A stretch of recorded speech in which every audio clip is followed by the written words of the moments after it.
नमस्कार साथियों, आपके अपने YouTube चैनल पर आप सभी का स्वागत है।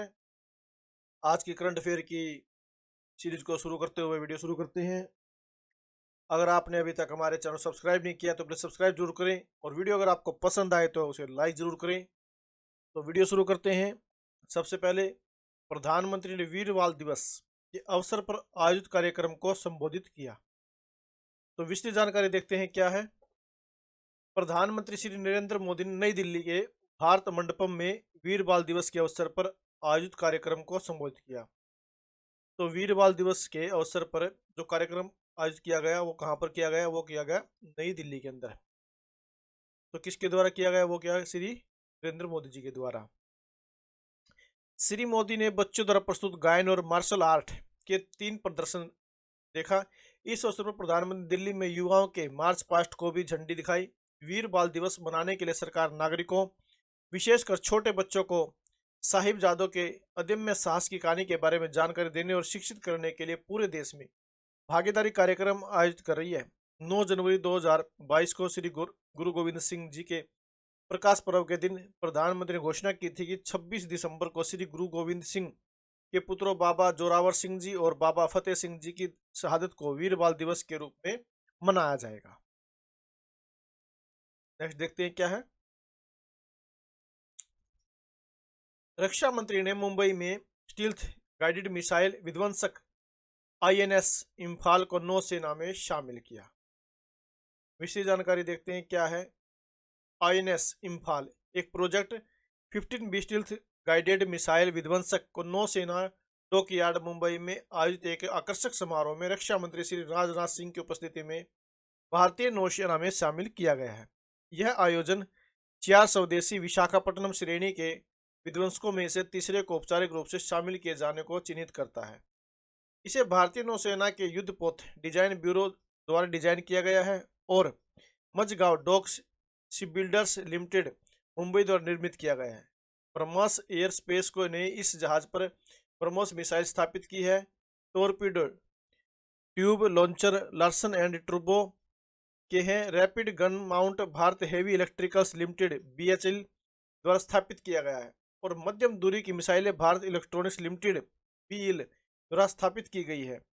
आईएनएस इम्फाल को उत्तर पूर्व के एक शहर के नाम पर रखा जाने वाला पहला युद्धपोत होने का अनूठा गौरव प्राप्त है, जो राष्ट्र और भारतीय नौसेना के लिए उत्तर पूर्वी क्षेत्र और मणिपुर के महत्वपूर्ण योगदान को रेखांकित करता है।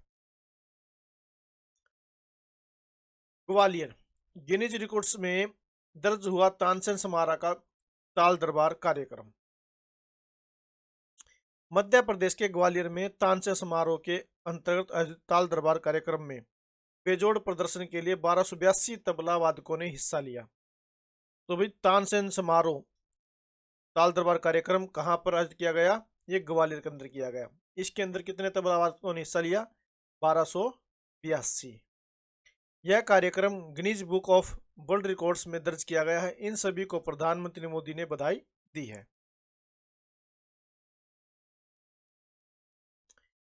गेलफू स्मार्ट सिटी परियोजना।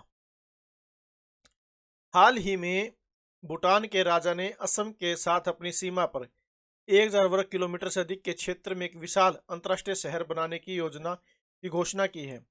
इस परियोजना को गेलेफू परियोजना के रूप में जाना जाता है। यह भारत के पूर्वोत्तर राज्यों के माध्यम से दक्षिणी एशिया को दक्षिण पूर्वी एशिया से जोड़ने वाला आर्थिक गलियारा होगा। शहर से पर्यावरण मानकों एवं सतत विकास को एक लक्ष्य के रूप में पालन करने की उम्मीद की जाती है और इसका लक्ष्य विशेष रूप से जांची गई अंतर्राष्ट्रीय कंपनियों से गुणवत्तापूर्ण निवेश आकर्षित करना होगा।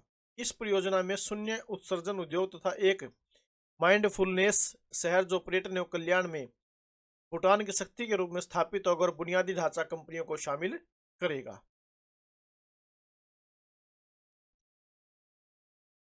वासुदेव देवनानी का राजस्थान विधानसभा के अध्यक्ष के रूप में चयन।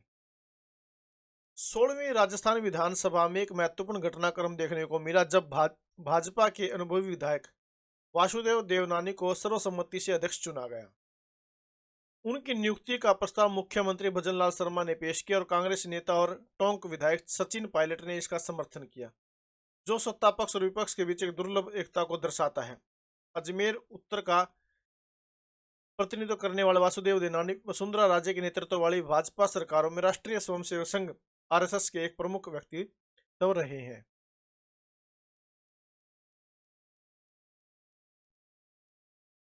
सेबी ने प्रमोद अग्रवाल को बीएसई चेयरमैन नियुक्त करने की मंजूरी दे दी है। तो सेबी ने बीएसई चेयरमैन नियुक्त करने की मंजूरी किसको दी है? प्रमोद अग्रवाल को। भारतीय प्रतिभूति और विनिमय बोर्ड सेबी ने कोल इंडिया के पूर्व प्रमुख प्रमोद अग्रवाल को बॉम्बे स्टॉक एक्सचेंज बीएसई के अध्यक्ष के रूप में नियुक्त करने को अपनी मंजूरी दे दी है। यह विनियामक अनुमोदन अग्रवाल के लिए बीएसई के गवर्निंग बोर्ड में उनकी भूमिका ग्रहण करने का मार्ग प्रशस्त करता है, जो 17 जनवरी 2024 से प्रभावी होगा। यह कदम तब आया जब वर्तमान अध्यक्ष एस मुंद्रा का कार्यकाल 16 जनवरी 2024 को समाप्त हो रहा है।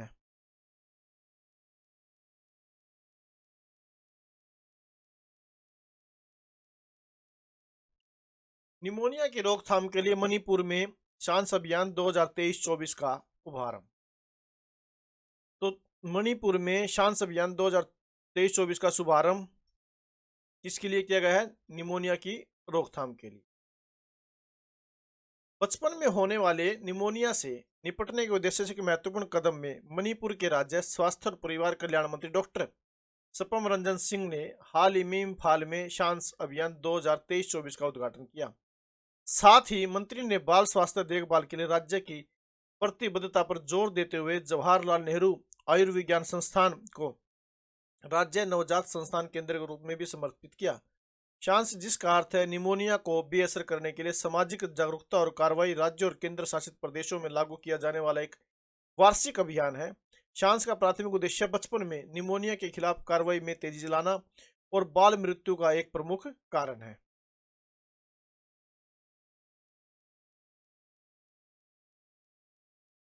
रघुराम राजन की नई पुस्तक breaking the mould, reimagining India's economic future का विमोचन। तो breaking the mould, reimagining India's economic future का विमोचन, ये बुक जो किसके द्वारा लिखी गई है? ये है रघुराम राजन। भारतीय रिजर्व बैंक आरबीआई के पूर्व गवर्नर रघुराम राजन ने अर्थशास्त्री रोहित लांबा के साथ मिलकर breaking the mould, reimagining India's economic future नामक एक अभूतपूर्व पुस्तक जारी की है। राजन के साहित्यिक योगदान में यह नवीनतम जुड़ाव भारत के आर्थिक प्रेक्षापथ की संभावना और चुनौतियों में एक महत्वपूर्ण अन्वेषण का प्रतीक है। वैश्विक और भारतीय अर्थव्यवस्था में अपनी गहन अंतर्दृष्टि के लिए प्रसिद्ध रघुराम राजन ने fault lines, how hidden fractures still threaten the world economy जैसी प्रभावशाली किताबें लिखी है, जिसने Financial Times business book of the year पुरस्कार जीता है। उनके अन्य उल्लेखनीय कार्यों में I do what, I do on reform, rhetoric and resolve और saving capitals from the capitalist शामिल है, जो लुइगी जिंगालेस के साथ सह लेखक हैं।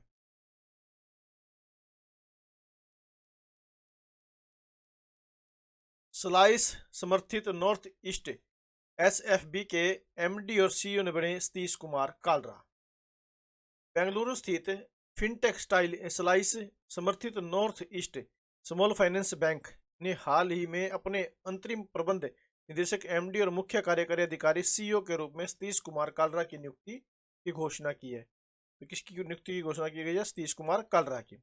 यह महत्वपूर्ण कदम स्लाइस और एनईएसएफबी के बीच चल रही विलय प्रक्रिया के हिस्से के रूप में आया है, जो फिनटेक और बैंकिंग क्षेत्र में अद्वितीय विकास का प्रतीक है। गुजरात के 4 सहकारी बैंकों पर आरबीआई ने लगाया जुर्माना।